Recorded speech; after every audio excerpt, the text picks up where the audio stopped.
আসসালামু আলাইকুম, আমি আজমেরি। কেমন আছেন আপনারা সবাই? আশা রাখছি সবাই ভালো আছেন।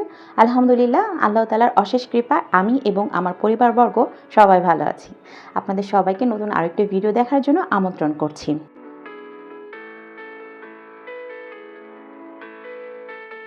আজকের ভিডিওটি আমি সকালবেলা থেকেই শুরু করেছি, তবে সকালের নাস্তা কিন্তু করা হয়ে গেছে। প্রতিদিনের ন্যায় ইনডোর প্ল্যান্টগুলোতে একটু রোদ লাগিয়ে 1 কাপ চা খেয়ে নিচ্ছি।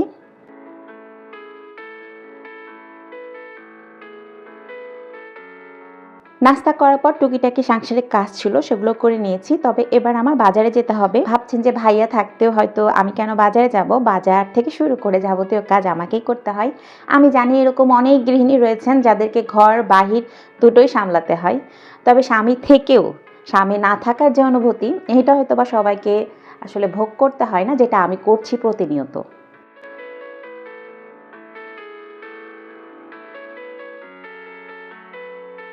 ভাবছেন এই কথা কেন বললাম যে স্বামী থেকেও না থাকার অনুভূতি? অন্য এক সময় শোনাবো।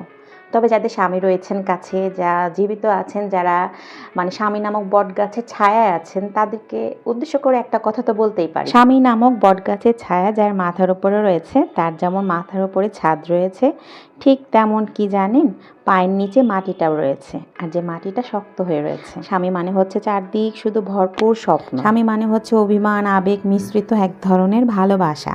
স্বামী মানে হচ্ছে সুখ দুঃখ ভাগ করে নেওয়া। চারিদিক ঘেরা হাজারো কষ্টের মাঝে ভালোবাসা দিয়ে একে অপরকে আগলিয়ে রাখার নাম হচ্ছে স্বামী। গরমে ঠান্ডা বাতাসের নাম হচ্ছে স্বামী। যে বাতাস ছাড়া আপনার দমটা না বন্ধ হয়ে যাবে। স্বামী মানে হচ্ছে সেই রাত, যেই রাত চাঁদ ছাড়া অসুন্দর। পৃথিবীর প্রত্যেকটা স্বামী স্ত্রীর সম্পর্ক সুন্দর ভালোবাসায় ভরপুর থাকুক, আমি প্রতিনিয়ত এই দোয়াই করি।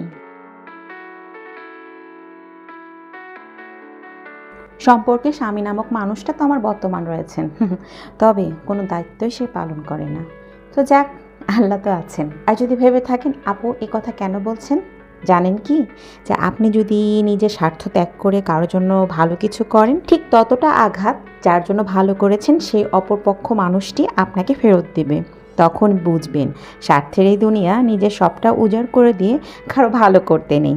দোলনা যতটা পিছনে যায় ঠিক ততটা কিন্তু সামনের দিকেও আসে। ঠিক সেইভাবে সুখ এবং দুঃখও কিন্তু উভয় জীবনে সমানরূপে আসে, এটা আমি জানি। তবে আজ খারাপ আছি, কালকে যে ভালো থাকবো না, এটা কিন্তু কোনো ইয়া নেই। মুদ্রার এপিঠ ওপিঠ হলো জীবনেরই অংশ। সেক্ষেত্রে আমাদের প্রত্যেককে আসলে মনে রাখতে হবে যে জীবনে যদি দোলনা পিছন দিকে যায় তবে নিরাশ হওয়ার কিছু নেই। পিছন দিকে যতটা যাবে ঠিক ততটাই কিন্তু সামনের দিকেও সে অগ্রসর হবে। তাই আল্লাহ দেওয়ার উপহারের মধ্যে সর্বোত্তম উপহার কি জানেন? সুন্দর ব্যবহার। অতিরিক্ত রাগ অভিমান নিয়ে এই যে আমার মতো মানুষগুলো একটুতে কেঁদে বসে থাকি, এই মানুষগুলোর মন কিন্তু সুন্দর হয়। আমার মতো মানুষগুলোর মন তো সুন্দর হয়, তাই হয়তো বা সহ্য ক্ষমতা ধৈর্যটাও আল্লাহ অনেক বেশি দিয়েছেন। বাজার করেছি, সবগুলো গুছিয়ে আপনাদের সঙ্গেও গল্প করেছি। তবে এখন বিদায় নেব। সবাই ভালো থাকবেন। আল্লাহ হাফেজ। আসসালামু আলাইকুম।